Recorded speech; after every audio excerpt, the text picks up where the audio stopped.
Hello everyone and welcome to the lecture on Kubernetes Pods. So this lecture will contain all these topics. What is a pod? Pod lifecycle, multi-container pods, pod networking, Kubernetes controllers, pod health checks, pod resource management, pod security, pod autoscaling, pod topology spread constraints, pod placement constraints, pod disruption budgets, pod priority and preemption, pod storage options, pod logging and monitoring. First topic, what is a pod? A pod is the smallest and simplest unit in the Kubernetes object model. It represents a single instance of a running process in a cluster and can contain one or more containers. Containers within a pod share the same network namespace, which means they share a single IP address and can communicate using localhost. Second topic, pod lifecycle.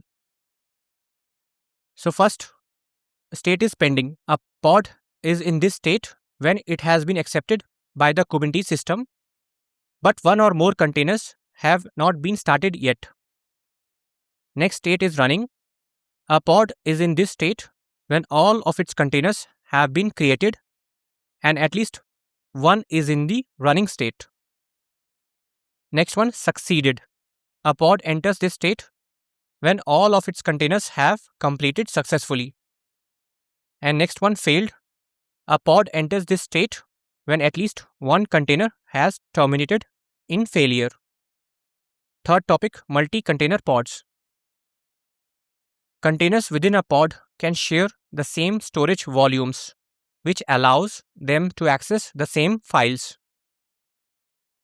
Multi-container pods are useful for deploying tightly coupled applications, such as web server and its caching system.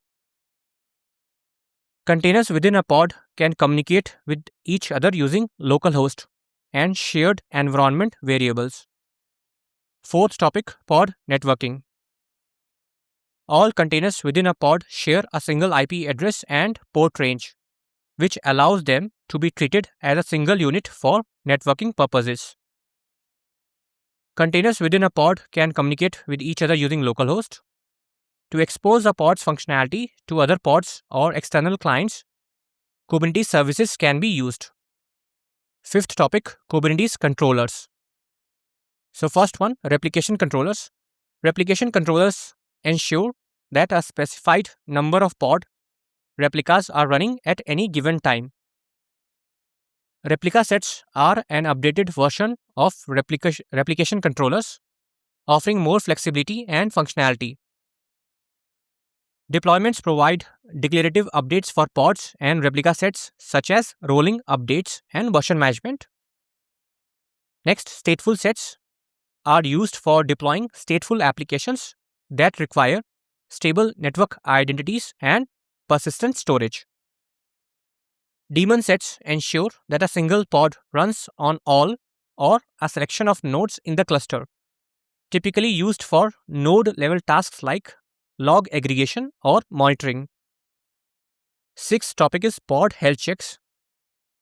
First one, liveness probes. Liveness probes are used to determine if a container is still running and healthy. If a liveness probe fails, Kubernetes will restart the container. Next one, readiness probes. Readiness probes are used to determine if a container is ready to accept traffic. A failed readiness probe will result in the pod being removed from the list of available endpoints for any associated services. Both liveness and readiness probes can be configured to use HTTP, TCP, or a custom command executed within the container.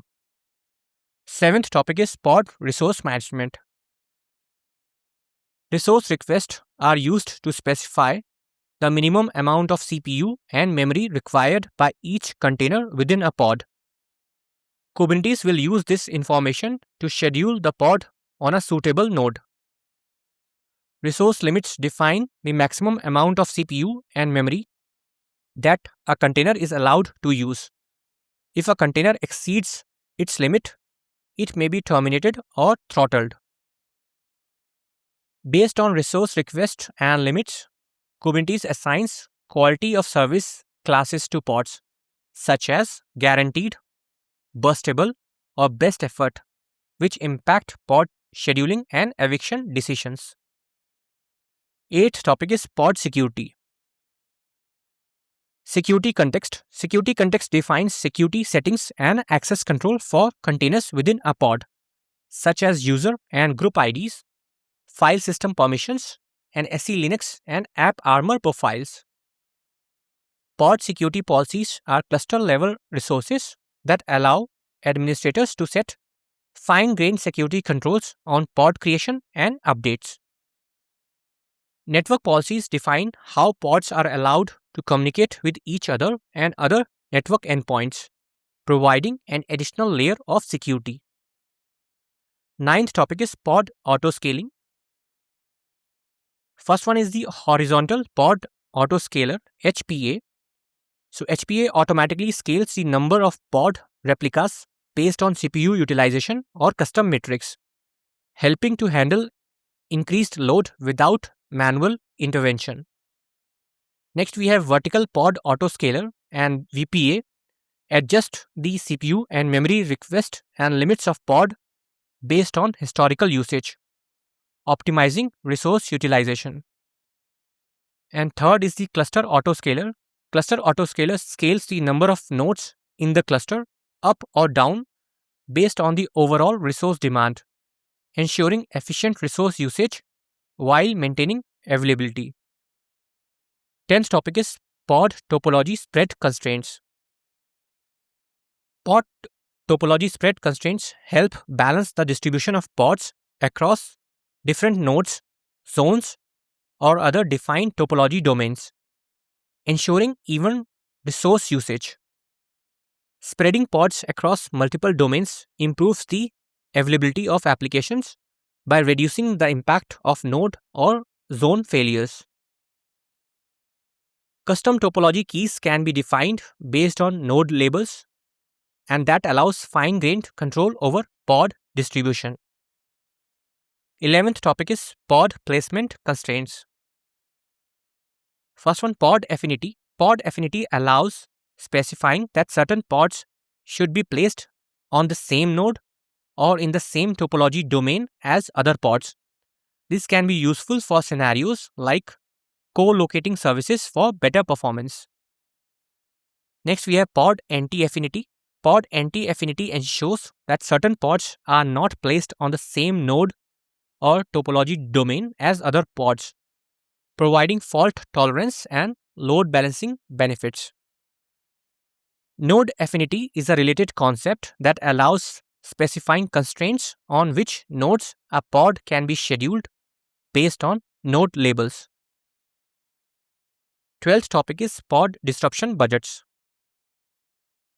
Pod disruption budgets allow defining the maximum number of concurrently disrupted pods in a replica set, deployment, or stateful set, and this ensures that a minimum number of replicas remain available during maintenance or failures.